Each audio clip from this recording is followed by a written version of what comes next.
يا أيها الذين آمنوا كتب عليكم الصيام كما كتب على الذين من قبلكم لعلكم تتقون.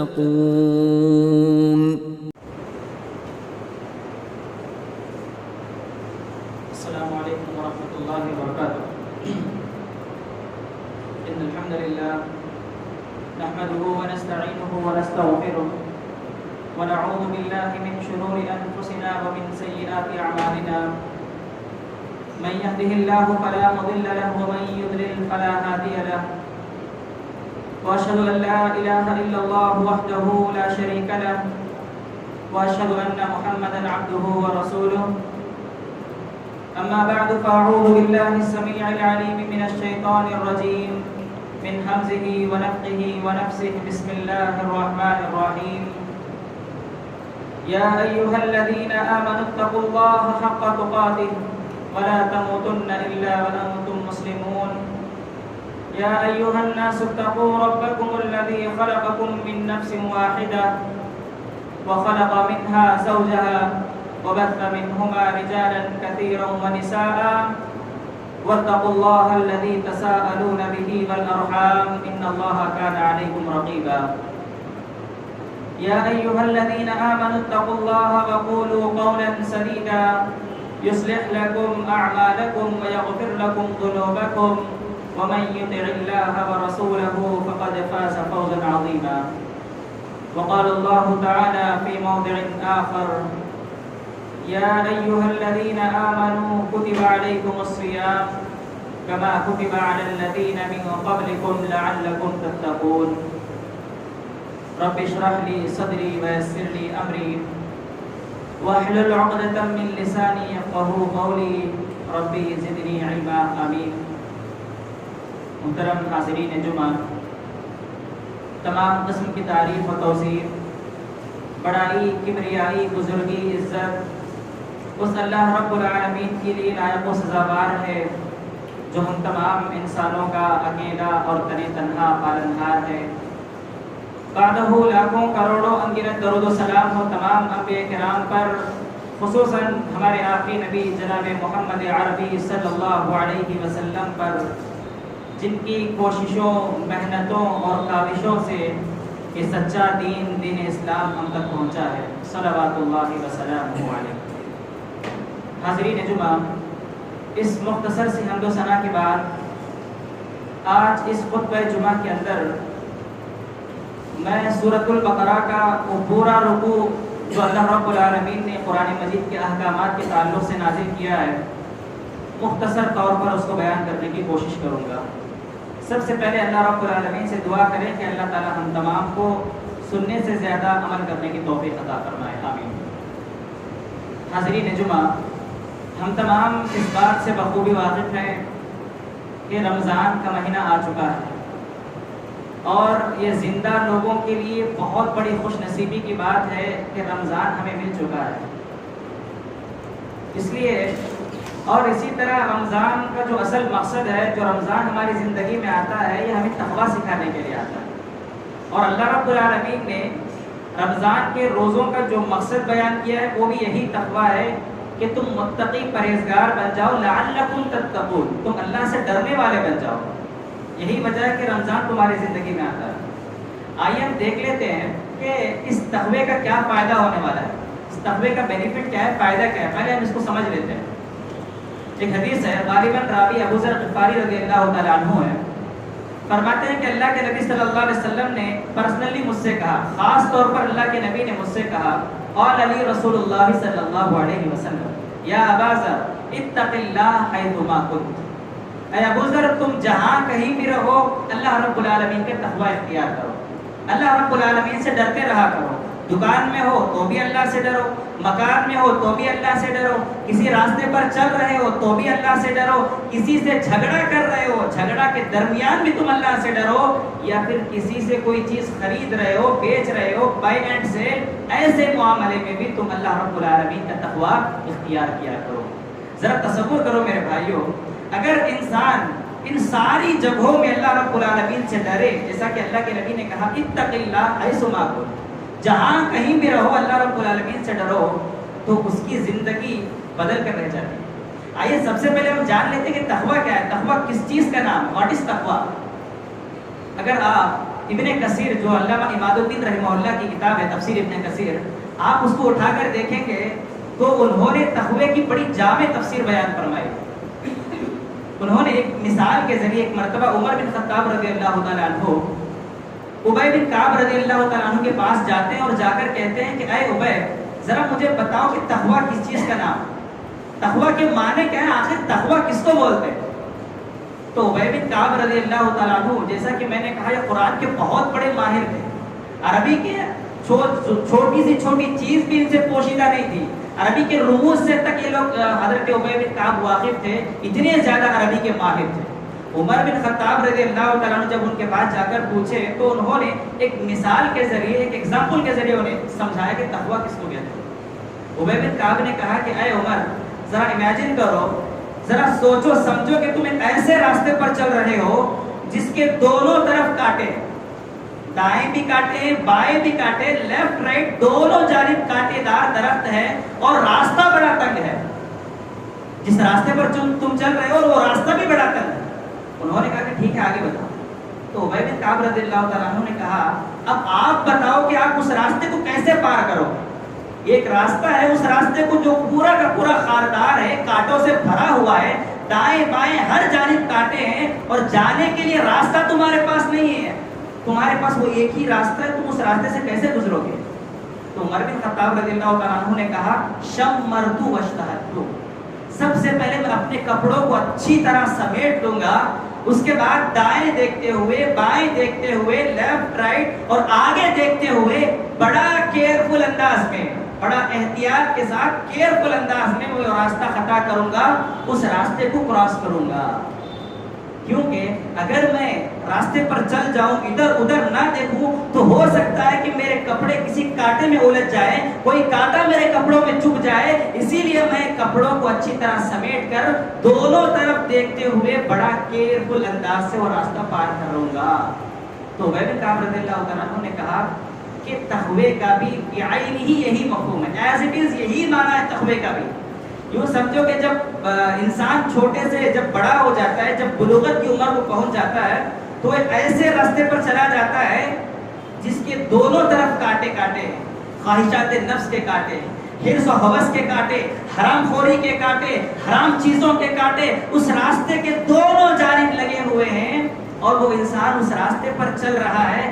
اگر اس کو راستہ کراس کرنا ہے تو بڑا کیئرفل ہو کر بڑے احتیاط کے ساتھ اس کو راستہ کراس کرنا ہے۔ تو لہٰذا میرے بھائی اتنی جامع تفسیر حضرت ابی بن کعب رضی اللہ تعالیٰ عنہ نے تقوی کی ہے۔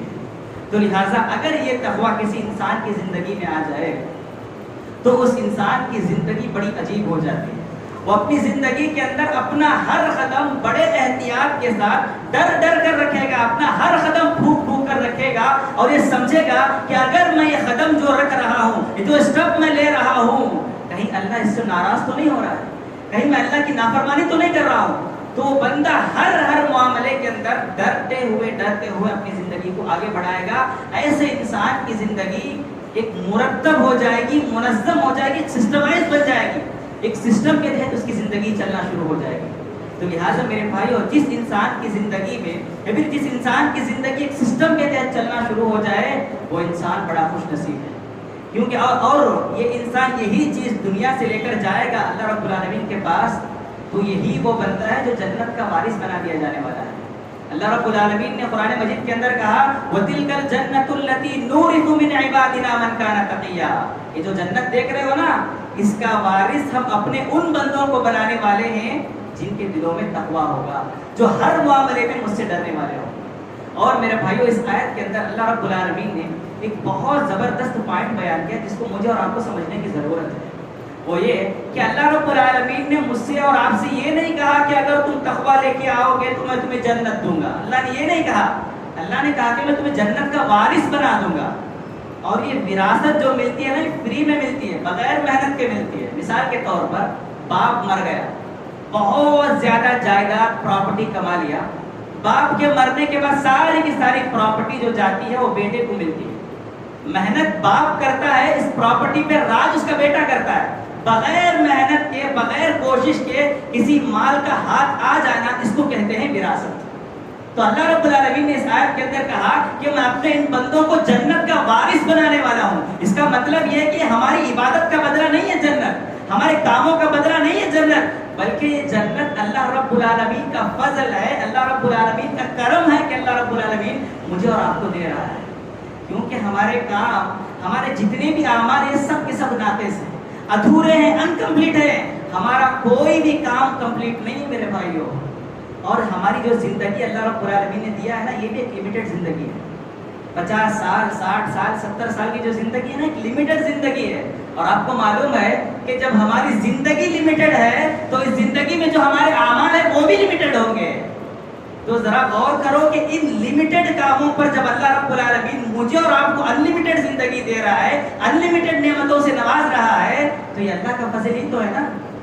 صرف چند روزہ زندگی کے اندر اگر ہم اچھے کام کر لیں گے، اللہ سے ڈر لیں گے، حالانکہ ہمارا ہر کام ناقص ہے، ادھورا ہے، انکمپلیٹ ہے.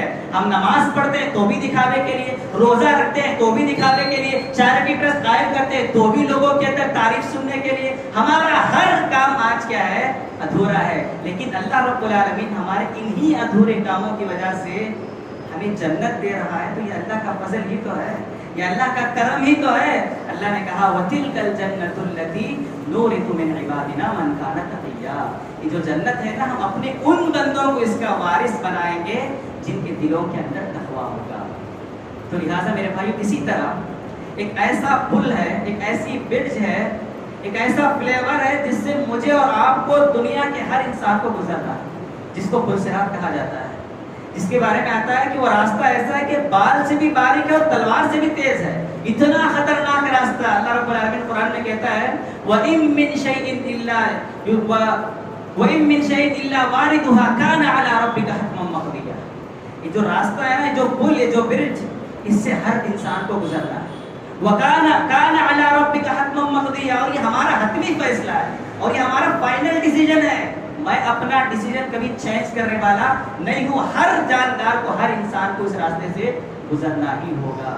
اور یہ راستہ اتنا خطرناک ہے میرے بھائیوں، نیچے جہنم ہے، پوری کی پوری جہنم. اس جہنم کے اوپر یہ راستہ بچھایا جائے گا. آپ کو بال نظر آتا ہے؟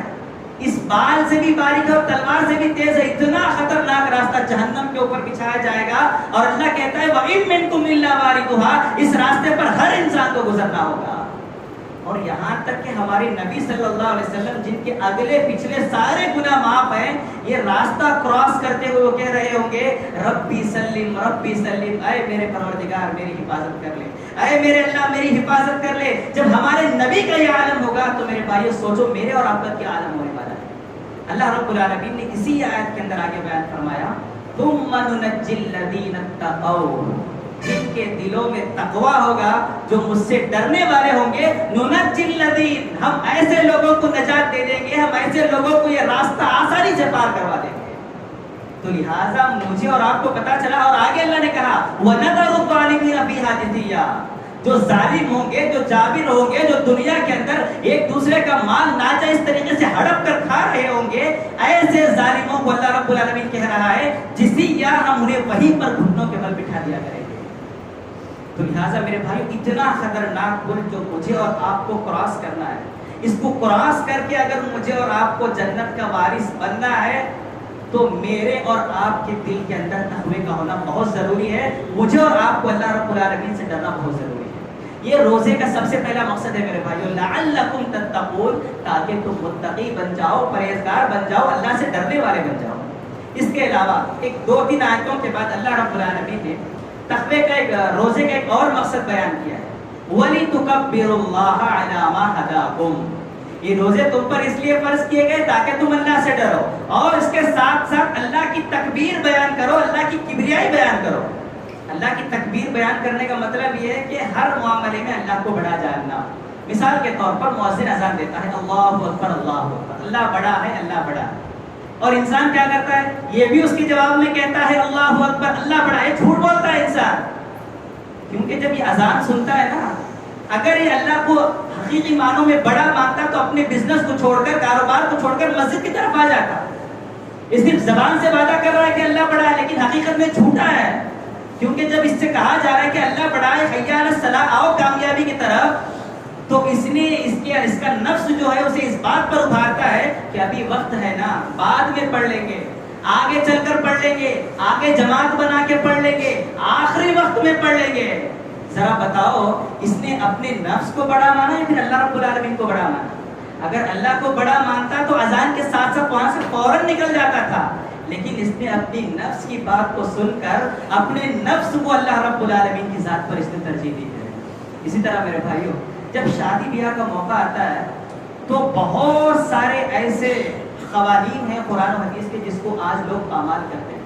قرآن و حدیث کے، اللہ اور اس کے رسول کے بہت سارے حکموں کو، رولز کو لوگ اس شادی بیاہ کے موقع پر بریک کر دیتے ہیں، کیونکہ اگر ہم قرآن و حدیث کو فالو کریں گے تو ہماری ناک کٹ جائے گی، معاشرے کے اندر ہماری سوسائٹی میں ہماری ریپوٹیشن خراب ہو جائے گی، لوگوں میں ہماری امیج خراب ہو جائے گی، تو لہٰذا لوگوں کے اندر اپنی امیج کو برقرار رکھنے کے لیے، اسٹینڈرڈ بنانے کے لیے اور اپنے ایگو کے سیٹسفیکشن کے لیے اللہ اور اس کے رسول کے حکموں کو پامال کر کے، اپنے پیروں سے روند کر، یہ لوگ شادی بیاہ کے موقع پر اپنے نفس کو ترجیح دیتے ہوئے بڑے گرینڈ طریقے سے، جہاں پر شریعت نے مجھے اور آپ کو کہا کہ شادی بیاہ میں اسراف سے بچو، ہم دل کھول کر اسراف کرتے ہیں، فضول خرچی کرتے ہیں۔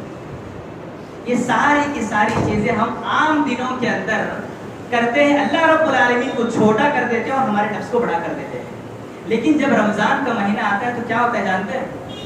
انسان صبح میں سحری کر لیتا ہے، اس کے بعد طلوع آفتاب سے لے کر غروب آفتاب تک، سورج نکلنے سے لے کر سورج ڈوبنے تک کا جو فاصلہ ہے، جو ڈسٹینس ہے، اس کے درمیان اس کا نفس اتنے مرتبہ اسے ابھارتا ہے، اسے بہکاتا ہے کہ ارے یار اکیلا ہے، چل پانی پی لے، دھوپ اتنی سخت ہے، چل پانی پی لے۔ انسان کہتا ہے کہ میں نہیں پیوں گا، باتھ روم کے اندر ہے، پانی نہا رہا ہے، چاروں دیوار ہے، چاروں طرف سے دیوار کلوز ہے، دروازہ بند ہے، وہاں میں نفس ابھارے گا، ارے یار پانی پی لے، کون دیکھ رہا ہے؟ باتھ روم سے نکلے گا تو کوئی نہیں دیکھے گا نا تجھے، تو وہاں بھی انسان کہتا ہے کہ میں نہیں پیوں۔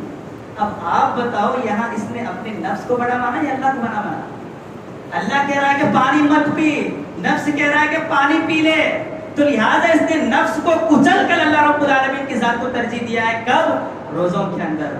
تو لہٰذا میرے بھائیو، یہ رمضان کا مہینہ جو ہمارے پاس آ رہا ہے نا، انہی دو چیزوں کی ٹریننگ، انہی دو چیزوں کی پریکٹس، انہی دو چیزوں کے ریہرسل کے لیے آ رہا ہے کہ تم اپنے ہر معاملے میں اللہ کی ذات کو ترجیح دو۔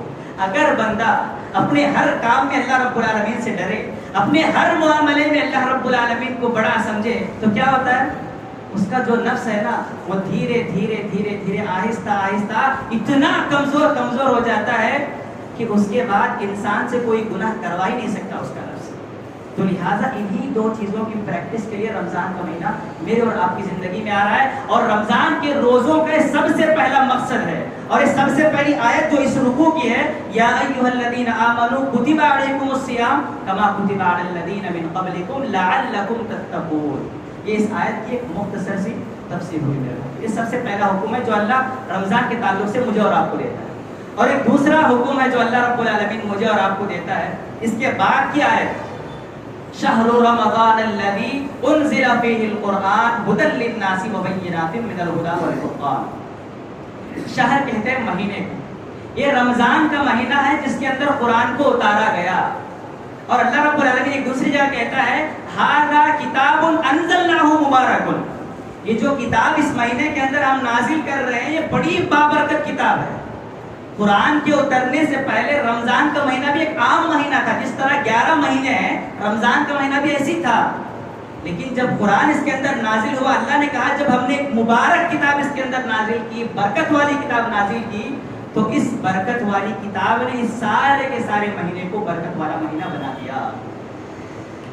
مبارک شہر اور مبارک رات اللہ رب العالمین نے اسی قرآن کی وجہ سے اس مہینے کے اندر بیان فرما دیے۔ تو لہٰذا میرے بھائیوں، جب یہ مبارک کتاب اس مہینے کے اندر اتری ہے، تو یہ مبارک کتاب اترنے کی وجہ سے پورا کا پورا مہینہ جب مبارک ہو جاتا ہے، تو جو لوگ اس کو پڑھیں گے وہ کیوں نہیں بابرکت ہوں گے؟ آج لوگ برکت تلاش کرنے کے لیے کہاں کہاں جاتے ہیں؟ آپ دیکھ لو، دکان کے اندر بڑے گرینڈ طریقے سے لگائے رہتے ہیں کہ دکان و مکان کی خیر و برکت کے لیے دعا۔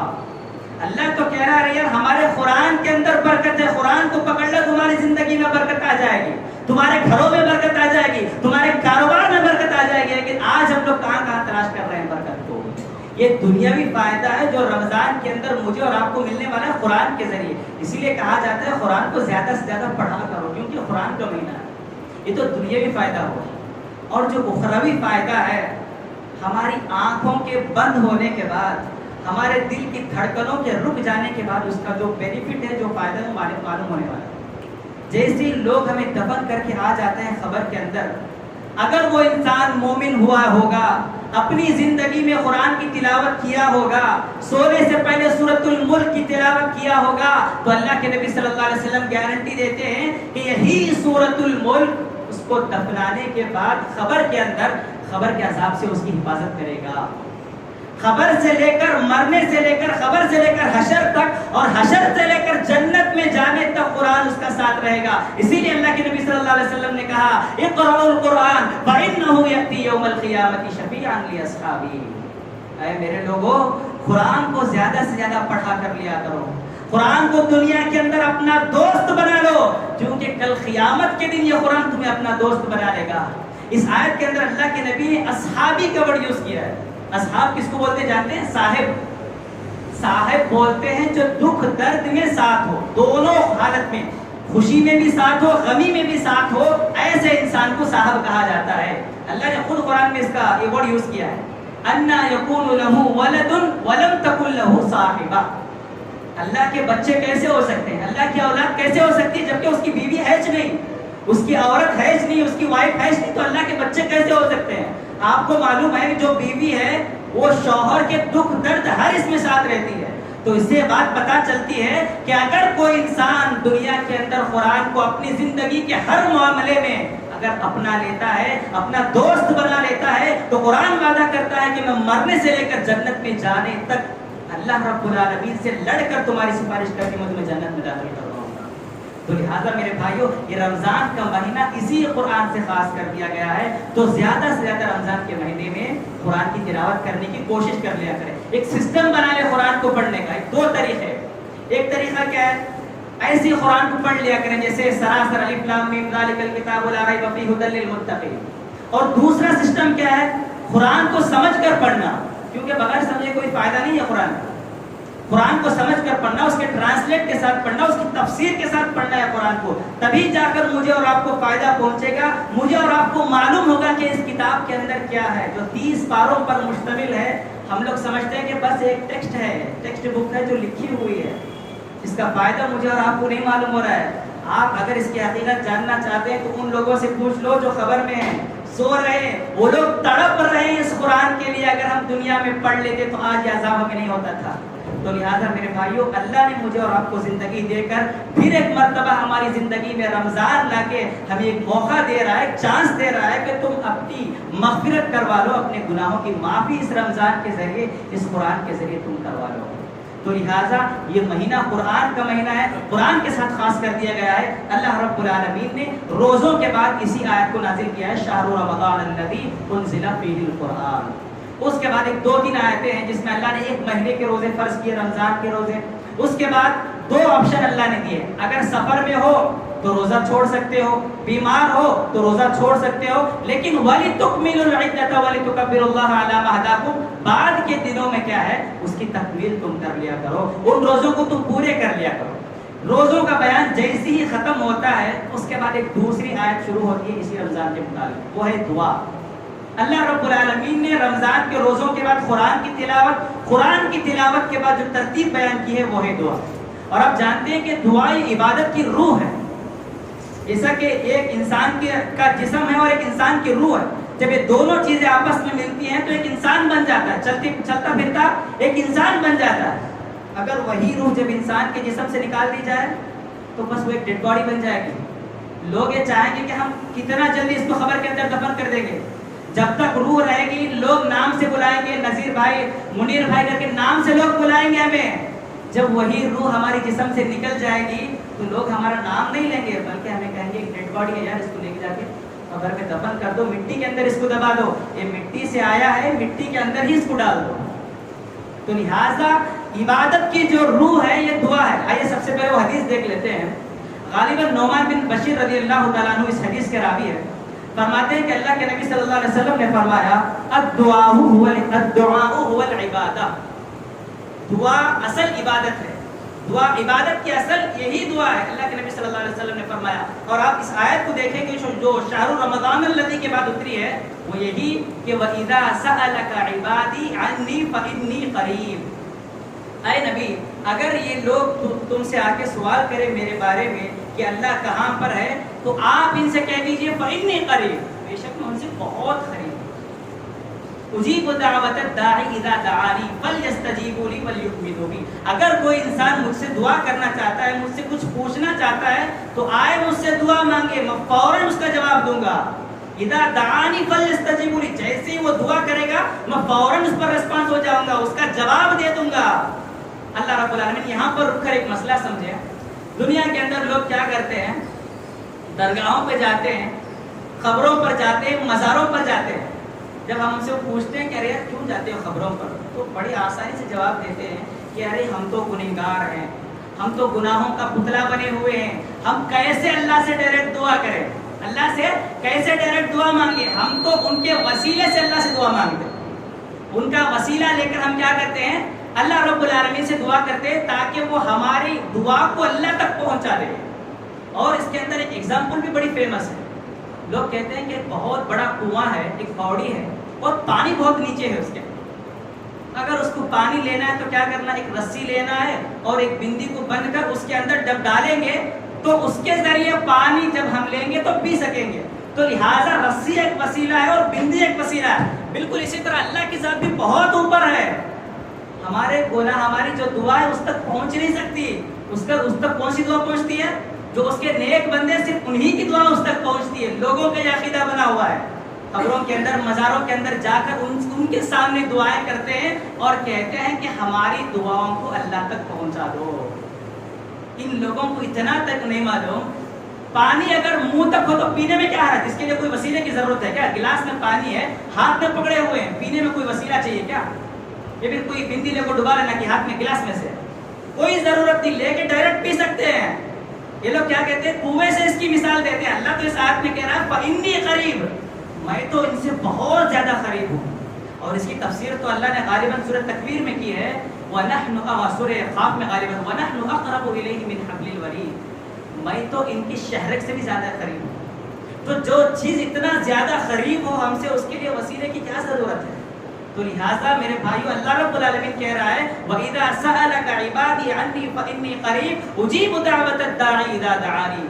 جیسے ہی تم لوگ مجھ سے دعا کرو گے, کوئی چیز مجھ سے مانگو گے تو میں فوراً اس چیز کو دینے کے لیے تمہارے لیے تیار ہوں. تو لہٰذا میرے بھائیو, تیسرا حکم ہے جو اللہ رب العالمین مجھے اور آپ کو رمضان کے ذریعے دے رہا ہے, سب سے پہلے روزے رکھا کرو, قرآن کی تلاوت کیا کرو. اس کے بعد تیسری چیز, میرے دربار میں حاضر ہو کر مجھ سے دعائیں کر لیا کرو, اپنے گناہوں کی بخشش مانگ لیا کرو. تم جو بھی چاہو گے میں تمہیں دینے کے لیے تیار ہوں. یہ تیسرا حکم ہے. اور چوتھا حکم جو اللہ رب العالمین نے اس رمضان کے ذریعے مجھے اور آپ کو دیا ہے وہ یہ ہے وَأَنْتُمْ عَاكِفُونَ فِي الْمَسَاجِدِ, میری مسجدوں میں آ کر تم اعتکاف کر لو. اللہ رب العالمین نے چاہتا ہے کہ تم صبح سے لے کر شام تک, فجر میں آتے ہو, ظہر میں آتے ہو, عصر میں آتے ہو, مغرب میں آتے ہو, عشاء میں آتے ہو, یہ بار بار جو میری مسجد میں تم آتے ہو میری عبادت کے لیے, ایسا کرو کہ 10 دن میرے لیے خاص کر لو. یہ بار بار آنا جانا ایک تکلیف کیوں تمہاری؟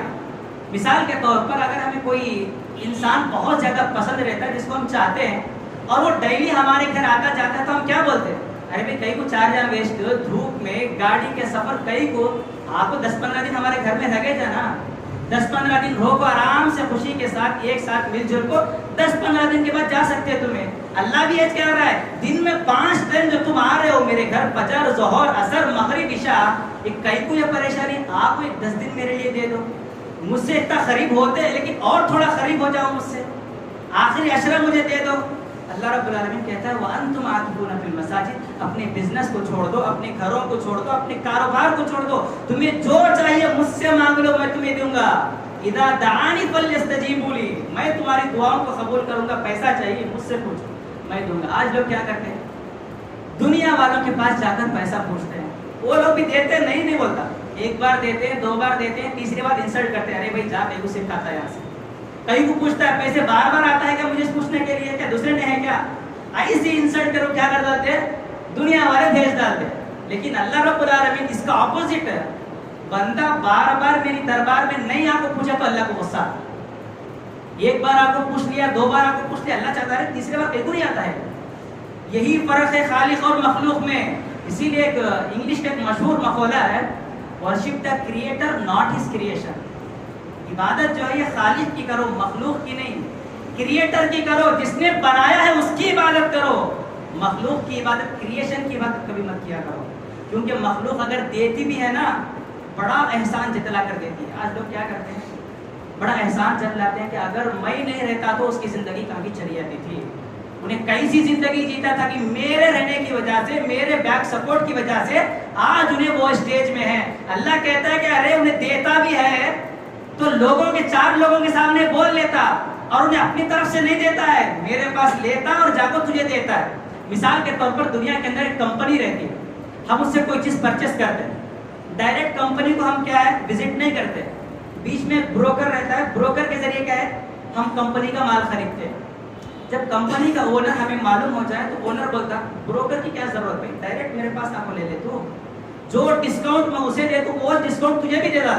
اللہ کہتا ہے میرے مخلوق کے پاس لینے کی کیا ضرورت ہے, میری مخلوق تجھے دیتی بھی ہے تو احسان جتا کو دیتی ہے, تیری انسلٹ کر کو دیتی ہے, تو ڈائریکٹ میرے پاس آ کو لے لے. انہیں جیسے میرے پاس آ کو لیا ویسے تو بھی آ کو لے لے میرے پاس.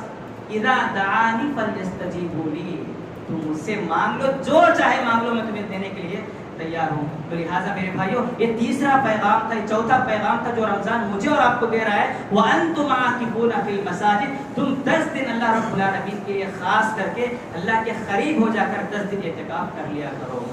یہ 4 پیغام تھے جو اللہ رب العالمین نے اس آیت کے اندر بیان فرمایا ہے.